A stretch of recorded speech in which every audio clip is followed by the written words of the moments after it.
The National Defense Council is meeting today at the President's office to review the findings of an investigation into the cause of the crash of a MiG jet fighter on August 5th. The jet had been refurbished in Romania 12 years ago, and earlier that day had taken part in a demonstration flight over Knin, marking Victory Day. The council is addressing the state of Croatia's Air Force. Defense Minister Ante Kotromanovic says he's prepared to resign. The Security and Intelligence Agency, the SOA, has released a report for the first time outlining its activities.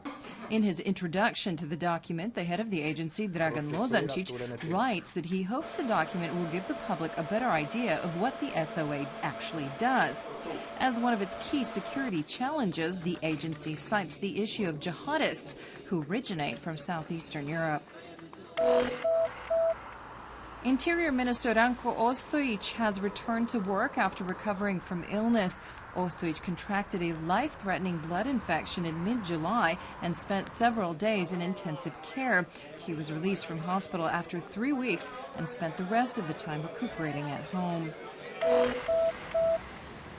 The Croatian government and MOL have released a joint statement related to their dispute over INA, which is being handled by the International Court of Arbitration in Paris. The sides were ordered to do so by the tribunal.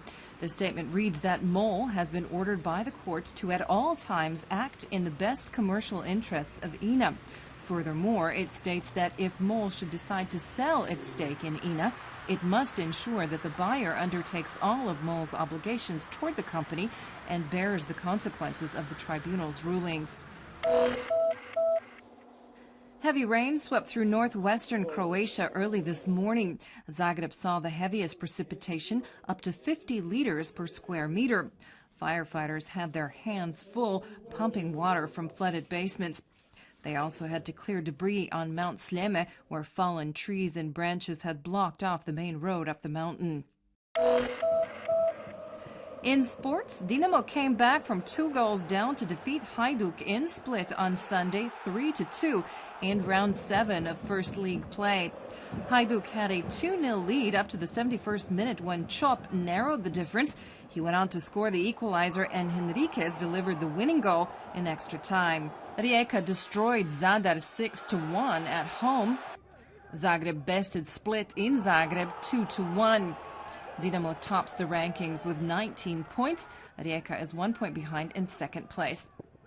Marin Cilic advanced to round 4 of the U.S. Open after beating Kevin Anderson of South Africa 6-3, 3-6, 6-3, 6-4.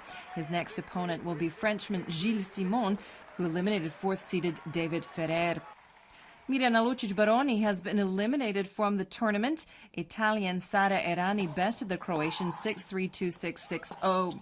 Meanwhile, in the doubles competition, Ivan Dodig and Marcelo Melo defeated the Polish pair Maurice Fürstenberg and Marcin Matkowski to advance to the quarterfinals. This afternoon's forecast calls for mostly cloudy skies in the interior and partly cloudy skies on the coast. Occasional rain and thunder showers are expected. Most of the precipitation will be concentrated in Dalmatia. A moderate to high northeasterly on the northern and central sections of the coast. Gale force gusts in places. A moderate to high southeasterly, turning to a northeasterly elsewhere. Afternoon highs will be mostly between 12 and 17 degrees, slightly warmer in Slavonia and on the coast from 19 to 25 degrees, up to 27 degrees in the far south of the country. Variable clouds as we move towards midweek. There will be occasional rain, drier and a bit warmer on Wednesday. On the coast, also expect variable weather with rain, a slight improvement on Wednesday, moderate to high northeasterly winds with gale force gusts in the north.